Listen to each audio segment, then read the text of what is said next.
Hello अस्सलाम वालेकुम।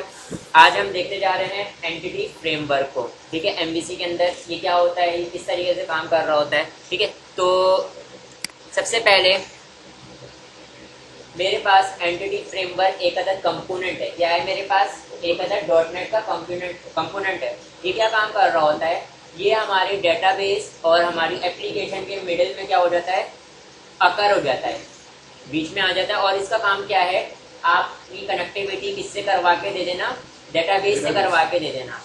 ठीक है, ये क्या करता है, आपके कनेक्टिविटी करवा देता है किसके साथ, डेटाबेस के साथ करवा देता है। ये एक अदद क्या है, ORM, ऑब्जेक्ट रिलेशनल मैपिंग। ठीक है, मतलब क्या कर रहा होता है, डेटाबेस के जितने भी ऑब्जेक्ट होते हैं उनको क्या कर रहा होता है, मैप कर रहा होता है आपकी एप्लीकेशन में। ठीक है जी, object relation mapping. Mapping mapping sir. ठीक है, ऑब्जेक्ट रिलेशन मैपिंग, ये क्या, ये एक अदद ORM है। ये क्या है, एक अदद ORM है। ORM का मतलब एक क्या होता है, ये किसी भी ऑब्जेक्ट को मैप कर देना, किसी भी हमारी क्लासेस के साथ मैप कर देना। तो क्या कर रहा होता है, ये एंटिटी फ्रेमवर्क हमारे एप्लीकेशन और मेरे डेटाबेस के मिडिल में आ जाता है और क्या करके दे रहा होता है, ना सिर्फ कनेक्टिविटी परफॉर्म करके दे रहा होता है बल्कि बहुत सारा प्री डिफाइंड कोड भी परफॉर्म कर देता है। हमें हमारा कोड लेस हो जाता है, ऑटो कोड जनरेटर होता है। ये क्या होता है, एक अदद ऑटो कोड जनरेटर। हमारे पास पहले एक टेक्निक हुआ करती थी, जिसका नाम क्या था, हमारे पास ये क्या होता है, ऑटो कोड जनरेटर। हमारे पास पहले एक टेक्निक हुआ करती थी और उस टेक्निक का नाम था हमारे पास ADO.NET हुआ करता था। ADO.NET में हम लोग क्या करते थे, सारा का सारा काम इंसर्ट करवाने के लिए भी कोई 12 तो कोई नहीं 10 से 8 हम लोग लाइनें लिखा करते थे। फिर कहीं जाके हमारे पास क्या होता था, डेटाबेस से कनेक्टिविटी होती थी और हमारा डाटा जो है डेटाबेस के अंदर चला जाता था। ठीक है, पहले हम लोग उसके अंदर एसक्यूएल से कनेक्शन का क्या करते थे, मैनुअली ऑब्जेक्ट बना के एसक्यूएल कनेक्शन वाली क्लास का ऑब्जेक्ट बना के कनेक्शन करवाते थे। फिर कमांड की क्यूरी चलाते थे, फिर ये सारे काम करते थे। फिर उसके मेथड कॉल करते थे, कमांड एसक्यूएल कमांड के क्लास के, ये सारे काम करने के बाद फिर हम जाके डेटाबेस में डाटा को इंसर्ट करवाते थे। कोई 8 से 9 लाइनें हुआ करती थी। ठीक है जी, अब हमारे पास क्या हो गया, वो सारी लाइनों को रिड्यूस कर दिया किसने, एंटिटी फ्रेमवर्क ने। अब हमें उतना लंबा कोड लिखने की जरूरत नहीं पड़ती। अब हम लोग क्या काम करते हैं, सिर्फ फ्यू लाइन लिखते हैं और हमारे पास हमारा डाटा क्या हो जाता है, डेटाबेस के अंदर इंसर्ट हो जाता है। ठीक है, या जो भी डेटाबेस के साथ कनेक्ट एक्शन परफॉर्म हो जाता है। ठीक है, लेकिन एंटिटी फ्रेमवर्क मेरे पास क्या होता है, मिडिल में एक अदर बीच में एक ब्रिज बन जाता है कि जो कि कनेक्शन करवा रहा होता है किसका, डेटाबेस का एप्लीकेशन के साथ। ठीक है, ये बात क्लियर है। अच्छा, अब हम आ जाते हैं कहाँ पर, VS में आ जाते हैं, विजुअल स्टूडियो में आ जाते हैं। अब हम लोगों ने क्या काम करना है, मेरे पास यहाँ पे SQL भी ओपन कर लेता हूँ, साथ साथ SQL ओपन कर लेता हूँ और कोई डेटाबेस हमारे पास बना हुआ था या मैं बिल्कुल जी, हमें यहाँ पे बैकएंड लैंग्वेज के लिए डेटाबेस की बैकएंड लैंग्वेज के लिए हम लोग SQL यूज करेंगे और लॉजिक बिल्डिंग के लिए हम लोग क्या यूज कर रहे होंगे, C# यूज कर रहे होंगे जी। डेटाबेस के अंदर एक अदर इम्तियाज नाम का डेटाबेस है। मैं इसको कनेक्ट करवाना अपनी एप्लीकेशन के साथ क्या करवाना चाह रहा हूँ, कनेक्ट करवाना चाह रहा हूँ। तो यहाँ पे हम लोग आ जाते हैं कहाँ पर, मेरे पास दोनों ओपन है, SQL भी ओपन है और मेरे VS भी ओपन है। ठीक है, एप्लीकेशन भी मैंने ली हुई है। मैं यहाँ पे राइट क्लिक करता हूँ मॉडल के ऊपर, क्योंकि हमारा डेटाबेस सारा का सारा कहाँ मौजूद होगा, मॉडल के अंदर मौजूद होगा ना। ऐड, अब मैं यहाँ पे क्या कर रहा हूँ, ऐड न्यू आइटम पर आता हूँ और फिर ऐड न्यू आइटम में आने के बाद अब ये देखिए यहाँ पे मेरे पास डाटा लिखा हुआ आ रहा है। डाटा पे क्लिक किया तो पहला ही ऑप्शन आ रहा होगा ADO.NET, लेकिन कौन सा, एंटिटी डाटा मॉडल के थ्रू। काम वही हो रहा होगा लेकिन इसके अंदर हमारे पास ADO.NET जो है वही वाला काम हो रहा है, लेकिन एंटिटी डाटा मॉडल के थ्रू हो रहा है। ठीक है, एंटिटी फ्रेमवर्क के थ्रू हो रहा है। तो मैं इस पे सिलेक्ट कर लेता हूँ, उसका जो भी नाम रखना चाहते हैं आप रख सकते हैं। मैं यहाँ पे इसको कुछ नहीं रख रहा, ऐसे ही रहने दे रहा हूँ, जो नाम रखा हुआ है डिफॉल्ट वो रहने देता हूँ। अब मेरे पास इसको मैं ऐड कर लेता हूँ, ऐड कर लिया तो अब मेरे पास अगेन एक पॉपअप आएगा। ये देखिए पॉपअप आ गया। अब ये क्या पूछ रहा है, ये जो पूछ रहा है इसको समझाने के लिए मैंने यहाँ पे क्या ओपन करना पड़ेगा, वर्ड की फाइल ओपन करनी पड़ेगी और मैं वहां पे समझाता हूँ इसको। ठीक है, हमारे पास या नोटपैड ओपन कर लेता हूँ, ये जो नोटपैड गिवन है ना। अब मैं आपको बताता हूँ, अगर मैंने डेटाबेस से कनेक्टिविटी करवानी है तो हम डेटाबेस से कनेक्टिविटी करवाते हैं तो चार तरीके से हम लोग करते हैं, 3 तरीके से हम लोग ये काम परफॉर्म कर सकते हैं। ठीक है, डेटाबेस के साथ जो कनेक्टिविटी करवानी है हम कोडिंग किस तरीके से कर सकते हैं। यहाँ पे हमारे पास होता है डेटा टेक्निक होती है डेटाबेस की, डेटाबेस फर्स्ट, ये क्या होता है। फिर सेकंड हमारे पास क्या होता है, कोड फर्स्ट। फिर तीसरा होता है हमारे पास मॉडल फर्स्ट। ये क्या होती है, हमारे पास 3 टेक्निक होती है जिस जो हमारे पास डेटाबेस से हम जो कनेक्टिविटी करवा रहे होते हैं ना, किस तरीके कार से आप डेटाबेस से कनेक्टिविटी करवाना चाह रहे हो। तो पहला है मेरे पास डेटाबेस फर्स्ट। अगर आपके पास ऑलरेडी एसक्यूएल के अंदर डेटाबेस बना हुआ है, जैसे मेरे पास इम्तियाज नाम का डेटाबेस बना हुआ है, ठीक है, और अगर मैं इसके साथ कनेक्ट होना चाह रहा हूँ, ठीक है, तो इसका मतलब हम कौन सा डेटाबेस यूज करेंगे, डेटाबेस फर्स्ट यूज करेंगे। ठीक है, तीनों तरीके कार से डेटाबेस से कनेक्टिविटी हो सकती है, लेकिन जो ज्यादा बेहतर आपको लगता है वो वाला आप लोग यूज करेंगे। तो यहाँ पे हमारे पास अगर डेटाबेस बना हुआ है, तो अगर ऑलरेडी डेटाबेस एसक्यूएल में, तो हम ये यूज करेंगे। फिर उसके बाद हमारे पास आ जाता है code first. Code first technique हमारे पास क्या होती है कि अब मेरे पास सारा का सारा हम एसक्यूएल को ओपन ही ना करें, एसक्यूएल को ओपन ही ना करें, बल्कि सारा का सारा काम हम कोडिंग के थ्रू परफॉर्म कर रहे हो। ठीक है, जैसे मैं अपनी एप्लीकेशन को रन करूंगा तो खुद ब खुद जो मैंने कोडिंग लिखी होगी ना एसक्यूएल की, वो डेटाबेस खुद ब खुद जनरेट हो जाएगा।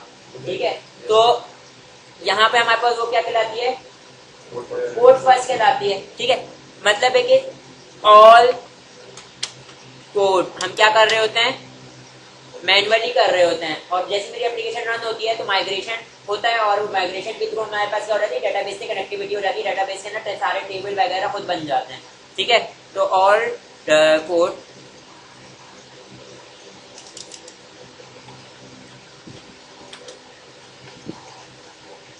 किसका कोड, डेटाबेस का, मतलब सारा का सारा काम आप लोग क्या कर रहे होगे, खुद से कर रहे होगे। मॉडल फर्स्ट से मुराद क्या है, ये बिल्कुल डेटाबेस फर्स्ट की तरह ही होता है, लेकिन इसके अंदर आप लोग क्या काम कर रहे होते हैं, जैसे वो डायग्राम बनी जा रही है, डायग्राम से हम लोग क्या कर रहे होते हैं, कनेक्टिविटी करवा रहे होते हैं। ठीक है जी, लेकिन ज्यादा आसान क्या है और ज्यादातर जो मैं यहाँ पे फॉलो करूंगा आप लोगों से, वो डेटाबेस फर्स्ट को यूज करवाऊंगा, जिसमें आपके पास डेटाबेस बना हुआ होगा। उसकी वजह क्या है, मैं जो ये करवा रहा हूँ उसकी एक वजह है, उसकी वजह ये है कि इसकी वजह ये है कि देखिए सुन लें, इधर आप लोग एसक्यूएल की क्यूरी भी लिख रहे होगे, आप लोग एसक्यूएल की क्यूरी भी लिख रहे होगे, तो आपको क्या रहेगा, एसक्यूएल की चीजें क्यूरी भी जहन के अंदर याद रहेगी। ठीक है, सारी एसक्यूएल भी आपका रिवाइज होता रहेगा और आपका जो है वो डेटाबेस से कनेक्टिविटी मतलब सारा काम होता रहेगा। ठीक है, तो अब मैं यहाँ पर आ जाता हूँ, और यहाँ पर आने के बाद यहाँ पे देखें, जैसे ही मैंने मॉडल पर आया तो मुझसे पूछ रहा है कि कौन सा आप लोग मॉडल मतलब है कि कौन सा मॉडल यूज सिलेक्ट करना चाह रहे हो, डेटाबेस फर्स्ट से करना चाह रहे हो, कोड फर्स्ट से करना चाह रहे हो। मैंने यहाँ पे क्या लिख लिया, entity design, entity framework designer from database. ठीक है जी, मतलब मैं डेटाबेस से करना चाह रहा हूँ, जहाँ पे मेरे पास कोड फर्स्ट वाली बात आ गई। ठीक है, तो मैं पहले वाले को सिलेक्ट रहने दूंगा और यहाँ से मैं नेक्स्ट कर लेता हूँ।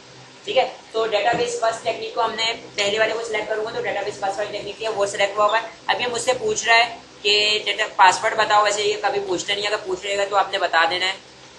student@ पासवर्ड है, ओके कर दिया। अभी हम मुझसे पूछ रहा है कि भाई आपने न्यू कनेक्शन बनाओ, मैंने कनेक्शन पे क्लिक करता हूँ। सर्वर नेम मेरे पास क्या है, सर्वर नेम अगर आपको नहीं पता तो यहाँ से मैं आता हूँ और सर्वर नेम मेरे पास ये जो लिखा हुआ है, मैं इसको सर्वर नेम को कॉपी किया, कॉपी करने के बाद यहाँ पे सर्वर नेम को पेस्ट कर दिया, अब यहाँ पे मेरे पास एसक्यूएल ऑथेंटिकेशन है, यूजर नेम SA है, पासवर्ड है मेरे पास student@। अब डेटाबेस को सिलेक्ट करो, कौन सा डेटाबेस है, इम्तियाज। ठीक है, और यहाँ से टेस्ट कनेक्शन करो, सक्सीड और ओके कर दिया मैंने। ठीक है, यहाँ पे मेरे पास सिलेक्ट होकर आ जाएगा, इम्तियाज एंटिटी सिलेक्ट होकर आ गया।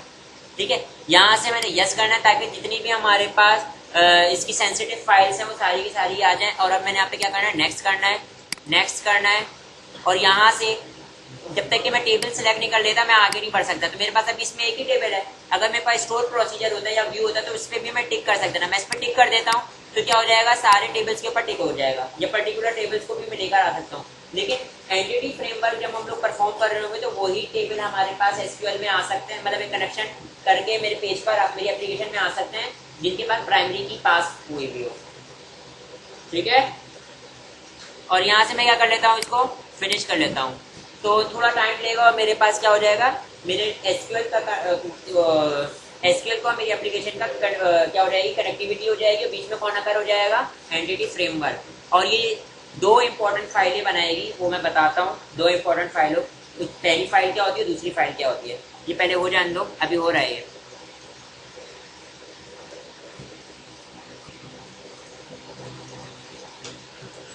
मैं पॉज कर देता हूँ, जैसे ही आ जाएगा मैं यहाँ पे मेरे पास क्या हो गया, जितनी भी एंटिटीज होंगी इस तरीके से नजर आ रही है। हमारे पास जितने भी टेबल सारे नजर आ रहे हैं मेरे पास। ठीक है, अगर इनके दरमियान में रिलेशन होता तो रिलेशन बना हुआ नजर आ रहा होता। जब मेरे पास मेरे पेज के ऊपर क्या आ जाएगी, एंटिटी फ्रेमवर्क सक्सेसफुली आ जाएगा, तो अब देखें मॉडल में खुद ब खुद बहुत सारी फाइलें जनरेट हो गई। इनको समझाता हूँ एक बार, मैं क्या कर लेता हूँ, इसको कंट्रोल शिफ्ट बी कर लेता हूँ। इससे क्या हो जाएगा, मेरा पूरी एप्लीकेशन बिल्ड हो जाएगी और इसकी जितनी भी फाइलें हैं वो मेरी पूरी एप्लीकेशन में क्या हो जाएगी, अवेलेबल हो जाएगी। ठीक है जी, तो ये मैंने एक बार इसको कंट्रोल शिफ्ट बी कर लिया। सही है, पेज आपके पेज पे आ चुका है। मैंने आपको बताया था ना, दो इंपॉर्टेंट फाइल आती है जब भी आप एंटिटी फ्रेमवर्क को यूज करो। तो देखिए पहली इंपॉर्टेंट फाइल क्या है आपके पास, कॉन्टेक्स्ट डॉट, देखिए दो इंपॉर्टेंट फाइल है। देखिए इधर यहाँ पे ड्रॉप डाउन यहाँ पे नजर आ रहा है, यहाँ पे नजर आ रहा है।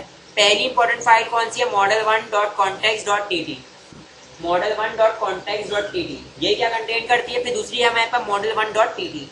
दो इंपॉर्टेंट फाइल है, पहली फाइल क्या है context.tt, दूसरी फाइल है model.tt। जो कॉन्टेक्स्ट भाई यहाँ पे मेरे पास model1.context.tt है ना, ये आपकी डेटाबेस से कनेक्शन की सारी क्लासेस को इसकी C# क्लास में इसने कन्वर्ट कर दिया होगा ना, सारी C# क्लासेस कंटेन कर रही हैं। दिखाता हूँ, ये देखें इधर, यहाँ पर आता हूँ, ये देखें इधर इम्तियाज एंटिटी 1 की नाम की क्या बनी हुई, क्लास बनी हुई नजर आ रही है। मैं इस पे क्लिक करता हूँ तो ये देखें इधर, जो डेटाबेस से कनेक्शन करने के बाद उसने क्या किया है, डेटाबेस से कनेक्शन करने के बाद जो उसकी C# क्लास बना दी, उसका नाम क्या रखा है उसने, इम्तियाज1.tt।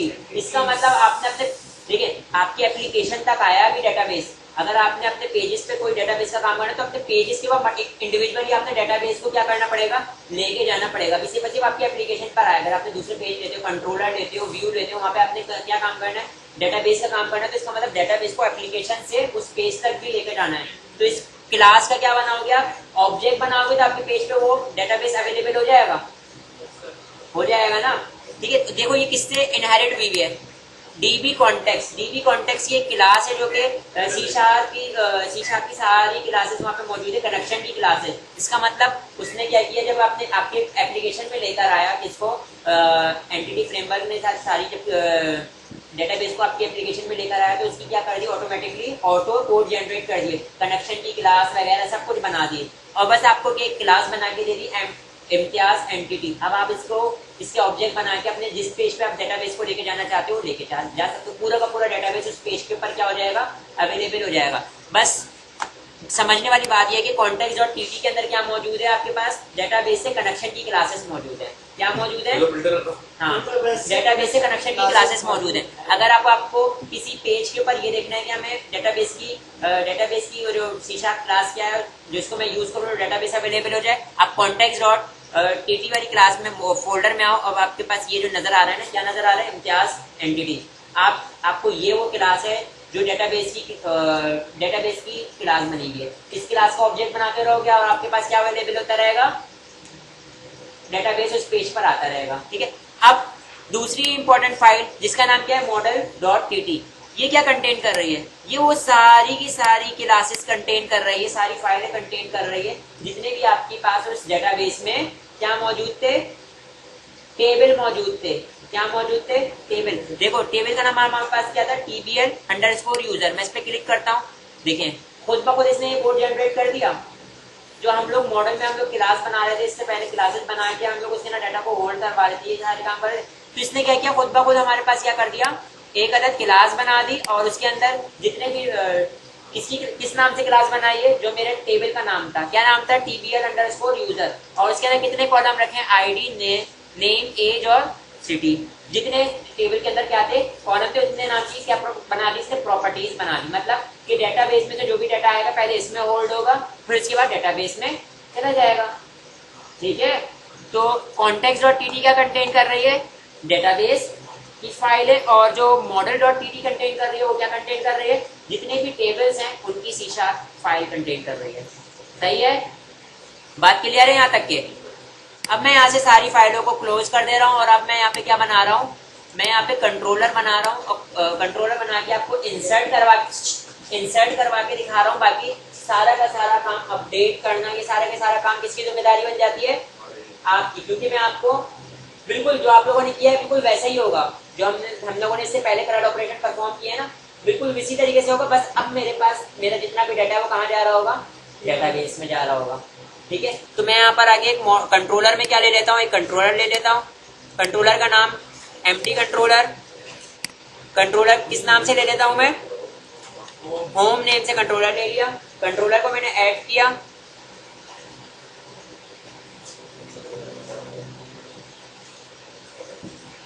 और राइट क्लिक करके मैं यहाँ पे इसका नाम ही चेंज कर दे रहा हूँ। इसका नाम मैं क्या कर दे रहा हूँ,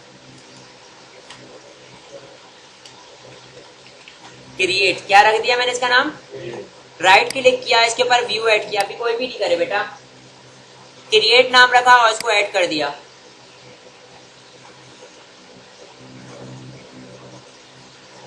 अभी कौन सा मेथड के ऊपर मैंने व्यू ऐड किया है, गेट मेथड पे। तो अभी अगर जितना भी काम करूंगा उसको मैं रन करूं तो वो क्या होगा, रिफ्रेश होकर वही पेज आ जाएगा। अगर मैं इसका जब तक कि इसका पोस्ट मेथड नहीं बनाता।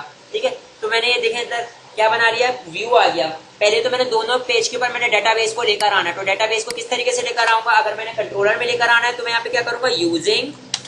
मैं यहाँ पे क्या लिखता हूँ, अपनी एप्लीकेशन का नाम क्या है मेरी, वेब एप्लीकेशन 11.models। मतलब मॉडल्स मेरे पेज पर आ गए, लेकिन अभी मॉडल्स को अलाउ किया है, लेकिन अभी भी मेरे पास डेटाबेस नहीं आया। तो मैं कहाँ बना रहा हूँ डेटाबेस, मैं क्लास के अंदर बना दे रहा हूँ। क्लास के अंदर बना दे रहा हूँ तो जितने भी मेथड है सबके लिए क्या हो जाएगा, ये डेटाबेस अवेलेबल हो जाएगा। क्या नाम था, इम्तियाज एंटिटीज। देखो मिल रहा है मुझे, Imtiaz entities db is equal to new Imtiaz entities. तो इसका मतलब मेरे पास मेरे जितने भी एक्शन मेथड आएंगे, नीचे जितने भी मेथड आने वाले हैं उन सबके लिए क्या अवेलेबल हो गया, ये डेटाबेस अवेलेबल हो गया। ठीक है, अब मैं आ जाता हूँ व्यू के ऊपर। अगर मैं डेटाबेस लाना तो कैसे लाऊंगा,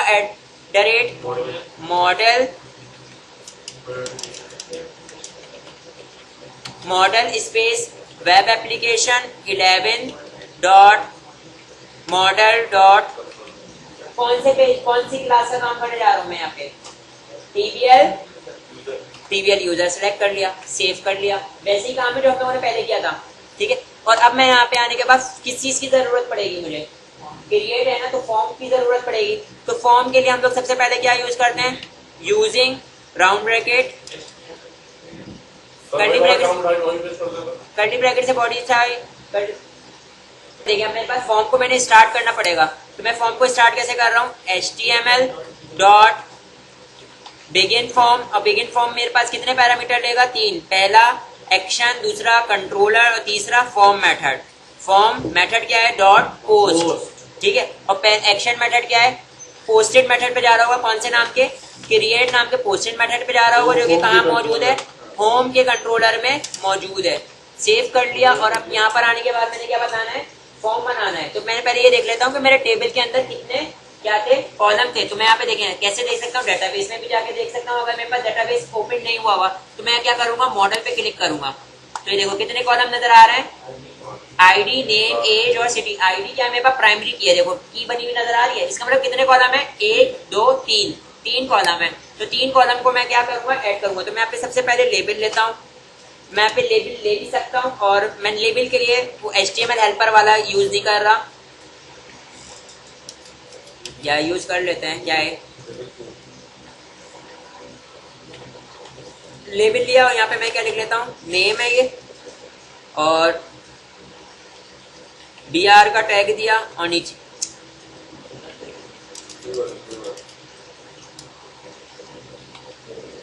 BR का टैग दिया, और नीचे आने के बाद मैं क्या कर रहा हूँ, @HTML dot text box for, क्योंकि अब मैंने स्ट्रॉन्गली टाइप यूज करूंगा, लैम्डा एक्सप्रेशन ए डॉट कौन से कॉलम में जाए जो भी डाटा पुट करूं, इसमें नेम में जा रहा हूं। और अगर आपने और मजीद कोई एट्रीब्यूट लेने हैं तो यहाँ पे आप क्या दोगे, कॉमा सेपरेटेड न्यू का ऑब्जेक्ट, और यहाँ पे न्यू का ऑब्जेक्ट के अंदर क्या कर दोगे, कॉमा सेपरेटेड सारे एट्रीब्यूट पास कर दोगे। फॉर एग्जाम्पल मैं यहाँ पे फॉर्म कंट्रोल की क्लास देना चाह रहा हूँ, तो यहाँ पे मैं क्या लिखता हूँ, class is equal to form control, यही देखना चाह रहा था। क्यों आएगा, वजह पता है आपको, ठीक है। और अब मैं यहाँ पे comma separated, for example required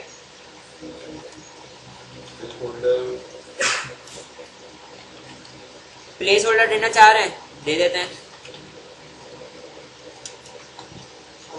holder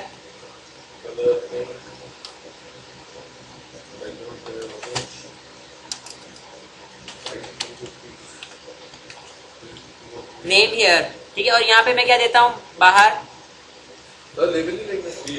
B are का टैग दिया। और अब देखें इधर, सुन लें, अभी मेरे पास क्या होगा, कॉपी किया मैंने, कॉपी किया, यहाँ पे मैंने पेस्ट किया, ये नेम का हो गया, एक किसका हो गया, सिटी हो गया, एक एज का हो गया और एक सिटी का हो गया। तो यहाँ पर आने के बाद मैं एक सिटी का ले लेता हूँ। अब सिटी में मेरे पास, मैं यहाँ पे क्या ले लेता हूँ, सिटी। सिटी लेने के बाद यहाँ पर मैं क्या करता हूँ, मेरे पास क्या है, नेम है, यहाँ पे क्या है, एज आ गई, क्या आ गई, एज आ गई। और यहाँ पे मैं क्या करता हूँ, एज, यहाँ पे मैंने क्या कर लिया, एज कर लिया। अब मैं यहाँ पे इसके अलावा अगर कोई एट्रीब्यूट पास, इसके अलावा अगर मैं एट्रीब्यूट पास करना चाहूँ तो मैं यहाँ पर क्या कर रहा हूँ, भाई ये कर लो ना, नेम का ही जगह क्या कर लो, एज कर लो, रो या नहीं क्या करो, कर रहा हूँ बेटा भी, एज किया। यहाँ पर आने के बाद मैं क्या लिख देता हूँ, टाइप, और टाइप में मैं क्या लिख देता हूँ, नंबर। और यहाँ पे मैं कॉमा देने के बाद मैं क्या करता हूँ, नंबर हो गया, main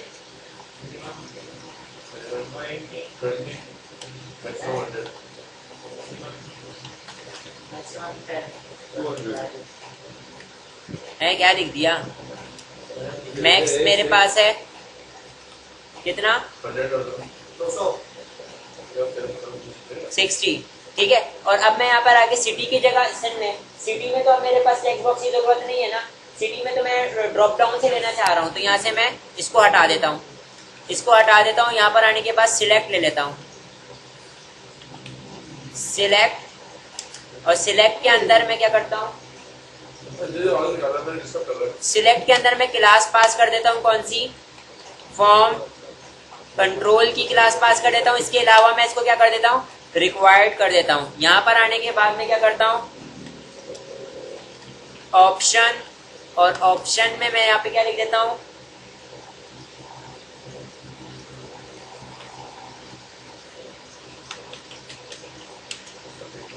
select city, select city. और यहाँ पर मैं आने के बाद इसकी वैल्यू में क्या लिख देता हूँ, वैल्यू में मैं इसको खाली छोड़ देता हूँ, वैल्यू में क्या लिख दिया, इसको एम्प्टी छोड़ दिया। इसका मतलब अगर पहली वाली चीज सिलेक्ट हुई होगी और आप इसको सबमिट कर रहे होगे तो क्या जाएगा, नहीं होगा, रिक्वायर्ड लिखा हुआ आ जाएगा, इसके पर एरर आ जाएगा। लेकिन अगर आप क्या करते हो, यहाँ से ऊपर लगाया हुआ है ना, ठीक है। और यहाँ पर मैं यहाँ पे क्या करता हूँ, ऑप्शन, ऑप्शन, और ऑप्शन के अंदर मैं क्या कर देता हूँ, यहाँ पे कराची, कराची। और यहाँ पे मैं वैल्यू में क्या लिख देता हूँ, वैल्यू में भी मैं कराची लिख देता हूँ। अगर कराची सिलेक्ट करेगा तो डेटाबेस में क्या जाके स्टोर हो रहा हो, कराची। इसी तरीके से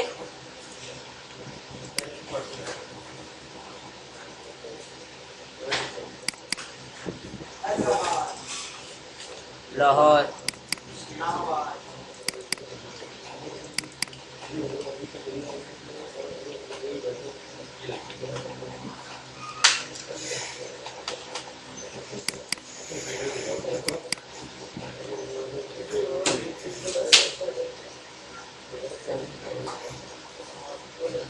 सेव किया मैंने। अब मैंने देखे ये डेटाबेस में नहीं जाएगा क्योंकि यहाँ पे मेरे पास लैम्डा एक्सप्रेशन नहीं लगा हुआ ना, तो अगर मैं ये चाह रहा हूँ कि जब बटन पे क्लिक हो तो ये मेरे पास कहाँ चला जाए, डेटाबेस में चला जाए। तो यहाँ पे मैंने एक अदर क्या पास करना पड़ेगा, नेम का एट्रीब्यूट पास करना पड़ेगा, और उसमें मैंने बिल्कुल सेम कॉलम का जो नेम था ना वही रखना पड़ेगा। तो कॉलम का नेम क्या था मेरे पास, सिटी।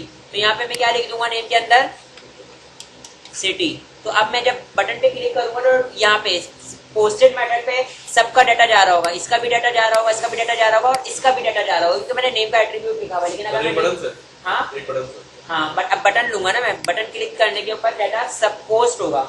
ठीक है, अब मैंने बटन लेना है, तो बटन मेरे पास क्या है, इनपुट टाइप सबमिट, और मैं उसको क्लास दे देता हूँ btn, इसको मैं क्या दे देता हूँ, सक्सेस, जो भी दे सकते हैं। ठीक है, और मेरे पास ये जब मैं सबमिट करूंगा तो कौन से पेज पे जा रहा होगा, क्रिएट नाम के पोस्टेड मेथड पे जा रहा होगा। ठीक है, अगर मैं अभी इसको रन करके देखूं तो कुछ आउटपुट होगा, आएगा, टेबल बना हुआ आएगा, लेकिन पोस्ट नहीं हो रहा, उसमें जो भी मैं लिखूंगा पोस्ट नहीं होगा, डेटाबेस में नहीं जा रहा होगा। अभी मेरे पास सबमिट करूंगा तो रिक्वायर्ड चल रहा है, लेकिन अगर मैं इसमें कुछ लिख देता हूँ तो यहाँ पे भी मैं क्या कर सकता हूँ, अगर 12 लिख दिया यहाँ पे मैंने और यहाँ पे सबमिट करूंगा तो पहले तो यहाँ पे मैं सिलेक्ट कर लेता हूँ, वो मिनिमम मैक्सिमम नहीं चला। अच्छा खैर अभी मैं उसको देख लेता हूँ।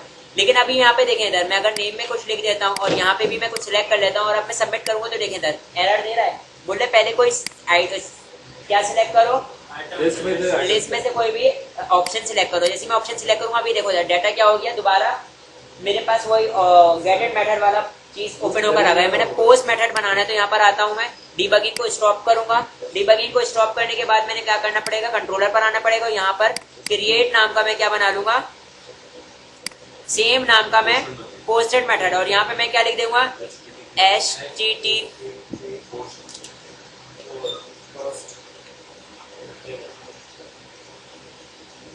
पोस्ट।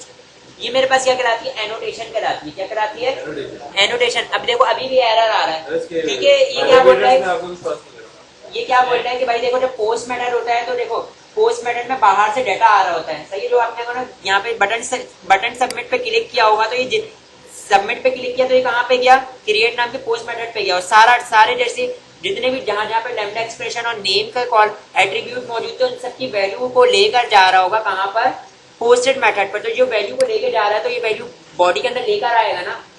ठीक है, तो पोस्टेड मेथड जब भी आप यूज करेंगे तो वो एक एज्यूम कर रहा है कि मेरे पास बाहर से वैल्यू आ रही है। तो क्या वैल्यू आ रही है उसके अंदर आप बताओगे। तो मेरे पास तो पता है, मुझे तो पता है ना, यहाँ पे एक अदर क्लास की वैल्यू थी जिसका नाम क्या है, TBL यूजर। सारे कॉलम उससे बिलोंग कर देते। तो मैं क्या करता हूँ, अगर अलग अलग इंडिविजुअली मैं पैरामीटर बना के लेकर आऊँ तो मुझे भारी पड़ जाएगा। मैं यहाँ पे क्या करता हूँ कि TBL यूजर का मैं क्या बना लेता हूँ, ऑब्जेक्ट बना लेता हूँ। ए नाम का ऑब्जेक्ट बनाया, सारी चीजें ए के अंदर होल्ड हुई और बॉडी के अंदर इंटर हो गई।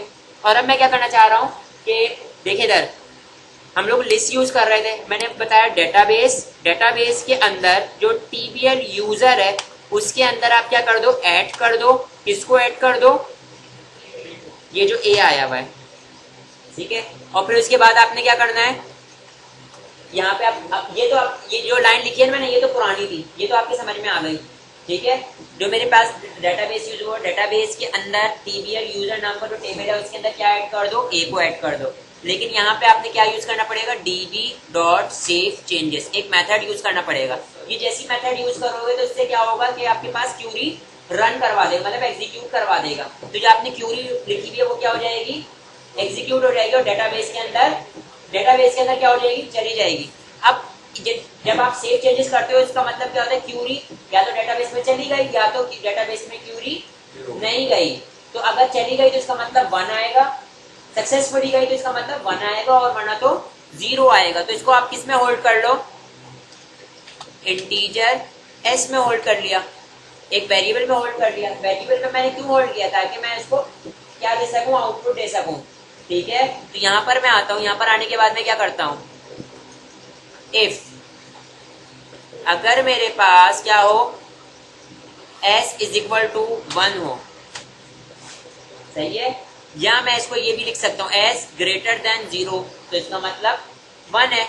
अगर ऐसा हो तो आपने क्या काम करना है, आपने यहाँ पर जैसे हम लोग अलर्ट दिलवाते हैं या कुछ दिलवाते हैं, तो आप क्या कर सकते हो, व्यू बैक के अंदर, सॉरी,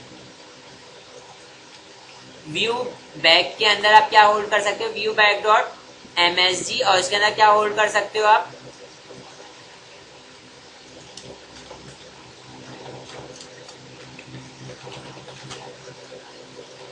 फुली, ठीक है। और एल्स में आप क्या दे सकते हो,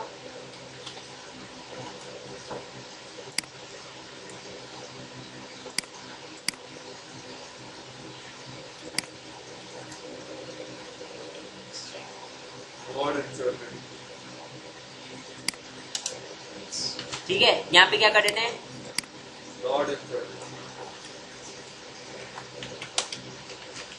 इंसर्शन फेल, सेव कर लिया, ठीक है बेटा, ये चीज समझ में आई। और इसके साथ एक और काम कर सकते हो, अगर आप सेम पेज पे रिटर्न होकर आ रहे हो तो मैं यहाँ पे क्या कर सकता हूँ, मॉडल स्टेट डॉट क्लियर, ये क्या करेगा, जो आपके पास टेक्स्ट बॉक्सेस में जो भी लिखा होगा उसको क्या कर देगा, क्लियर कर देगा, खाली कर देगा, ठीक है। और अब ये मैसेज मेरे पास, मैं सेम पेज पे देखो रिटर्न कहाँ कर रहा हूँ, रिटर्न व्यू पे कर रहा हूँ, इसलिए मैंने व्यू बैक में होल्ड करवाया। मैं यहाँ पर आता हूँ, यहाँ पर आने के बाद मैं क्या कर देता हूँ, यहाँ पर आने के बाद मैं अलर्ट दे सकता हूँ, ठीक है, मैसेज दे सकता हूँ। तो यहाँ पे मैं क्या कर रहा हूँ,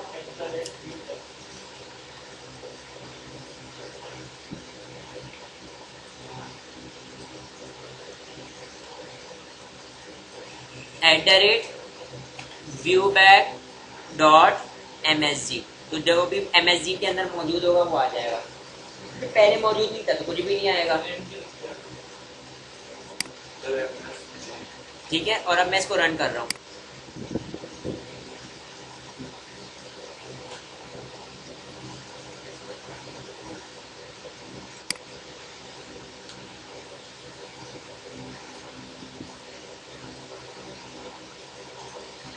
आगे यहाँ पर आता हूँ, मैं लिखता हूँ नाम Ali Ahmed, age 20, city Karachi, submit कर रहा हूँ। ये देखो थोड़ा लोड लिया इसने और इंसर्टेड सक्सेसफुल, ठीक है। और अब मैं यहाँ पर आके आप लोगों को दिखा देता हूँ डेटाबेस में। मैं यहाँ पे क्या करता हूँ, देखिए ये टेबल था ना, मैं राइट क्लिक कर रहा हूँ, राइट क्लिक करने के बाद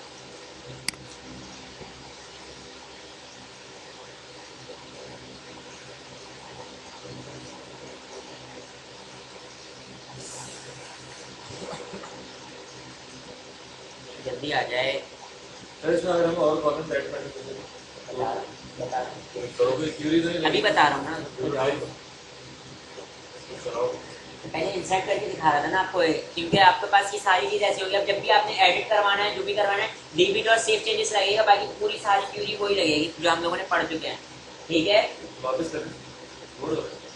लोड ले रहा है ना, मैं ऐसा कर रहा हूँ, इसके ऊपर राइट क्लिक करता हूँ और राइट क्लिक करने के बाद सिलेक्ट टॉप 200,000 रॉज, तो मेरे पास तो पहली रॉज ऐड करी थी, तो यहाँ पे मेरे पास आ जाएगा, नीचे रिकॉर्ड आ जाएगा, डेटाबेस से इंसर्ट हो गया था ना, तो देखिए इधर इंसर्ट हो गया।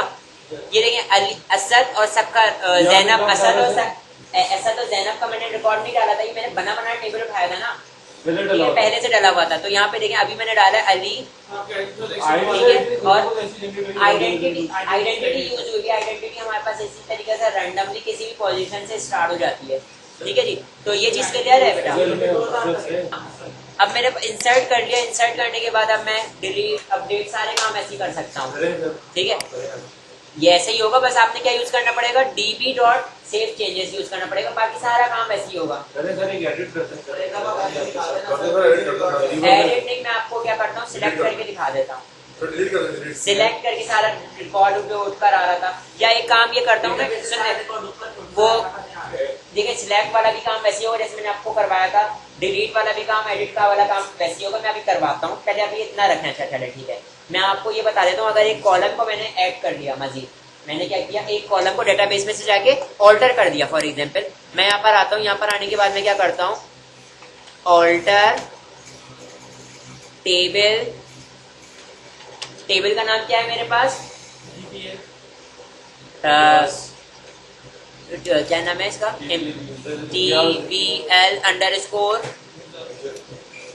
TVL_यूजर, ठीक है।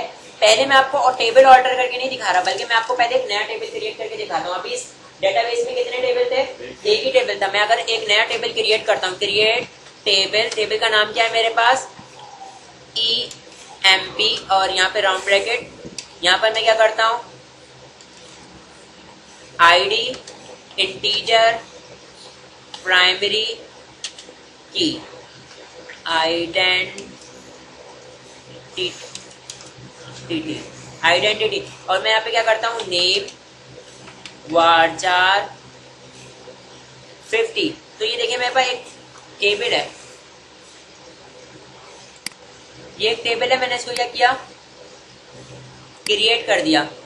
क्रिएट किया तो इससे क्या होगा कि मेरे पास इम्तियाज के ना एक और टेबल बन गया। मैं इम्तियाज को रिफ्रेश करता हूँ, इम्तियाज को रिफ्रेश करता हूँ, टेबल्स पर आता हूँ, 2 टेबल बन गए मेरे पास। अब अगर मैं जाके यहाँ पे देखूँ तो मेरे पास तो एक ही टेबल बना हुआ है। इसका मतलब मैंने अपने मॉडल को अपडेट करना पड़ेगा कि टेबल भी आ जाए। तो मैं यहाँ पे क्या करूंगा, मॉडल पे क्लिक करूंगा, मॉडल पे क्लिक किया मैंने, मॉडल ओपन होकर आ गया। यहाँ पे मैं राइट क्लिक करूंगा, राइट क्लिक करने के बाद अपडेट मॉडल फ्रॉम डेटाबेस, इस पे क्लिक कर दूंगा। क्या करना है, मैंने एक जो कॉलम आया उसको ऐड करना है ना, तो यहाँ पे मैं ऐड वाले ऑप्शन पर आऊंगा। जो मेरे पास नया टेबल होगा वो यहाँ पे नजर आ रहा होगा, उसमें मैंने टिक किया और फिनिश कर दिया। अब वाला टेबल भी मेरे पास क्या हो जाएगा, मेरी एप्लीकेशन के अंदर आ जाएगा। जब भी कोई नया टेबल अगर आप ऐड करते हो, आपका कनेक्टिविटी हुई है, पूरा रिमूव करने की जरूरत नहीं है। आप इस तरीके से उसको क्या कर दोगे, अपडेट कर दोगे। वाला भी टेबल आ गया मेरे पास, और एक बार मैं क्या करूंगा, इसको कंट्रोल शिफ्ट और बी बिल्ड कर लोगे, ताकि सक्सेसफुल ये टेबल भी सारी एप्लीकेशन की जितनी भी फाइल्स हैं, जितने भी वो कंट्रोलर वगैरह, बस आप वहां तक क्या हो जाए, उसकी रसाई हो जाए, ठीक है। पर मैं आता हूँ डेटाबेस के अंदर क्या करता हूँ, कॉलम को ऑल्टर करता हूँ। देखिए एक नया टेबल ऐड करके दिखा दिया, ऑल्टर कर रहा हूँ, ऑल्टर टेबल, टेबल का नाम क्या है मेरे पास, EMP, या मैं EMP ले लेता हूँ, क्योंकि हमने इसको अभी टेबल नहीं बनाया, तो मतलब क्रिएट कोई पेज वगैरह भी नहीं बनाया, तो हमें चेंजिंग करने की जरूरत नहीं पड़ेगी, बस कॉलम ऐड होकर नजर आ जाएगा आपको। फिर उसके बाद मैं क्या कर रहा हूँ, ऐड कर रहा हूँ, क्या ऐड कर रहा हूँ, एक अदद कॉलम। कॉलम का नाम क्या है, फॉर एग्जाम्पल एज, और एज के मैं डेटा टाइप पे दे रहा हूँ इंटीजर। इसको मैंने सिलेक्ट किया और क्या कर दिया, रन कर दिया। Command completed successfully. यहाँ पर मैं आता हूँ, इसको सिलेक्ट करता हूँ और रिफ्रेश कर देता हूँ। यहाँ पर आए, मेरे पास कितने कॉलम्स आ रहे हैं, 3 कॉलम आ गए। लेकिन क्या यहाँ पे मेरे पास 3 कॉलम आ रहे हैं, इसका मतलब मैं राइट क्लिक करूंगा, अपडेट मॉडल फ्रॉम डेटाबेस, और यहाँ पर आने के बाद अब मैं इसके अंदर देखो ऑप्शन ही नहीं आ रहा, कोई नया टेबल होगा तो यहाँ पे ऑप्शन आ रहा होगा ना। अब मैं यहाँ पे रिफ्रेश करूंगा, किसको रिफ्रेश करना है, यहाँ पे सारे टेबल आ रहे होंगे, एम्प्लॉय को रिफ्रेश करना है। अगर सारे टेबल्स को रिफ्रेश करना है तो सबको मैं पूरा टेबल सिलेक्ट कर लूंगा ऐसे। मैंने किसको रिफ्रेश करना है, एम्प्लॉय को, फिनिश कर देता हूँ। तो ये रिफ्रेश होगा तो इसका जो कॉलम था वो मेरे पास यहाँ पर आ जाएगा, ठीक है।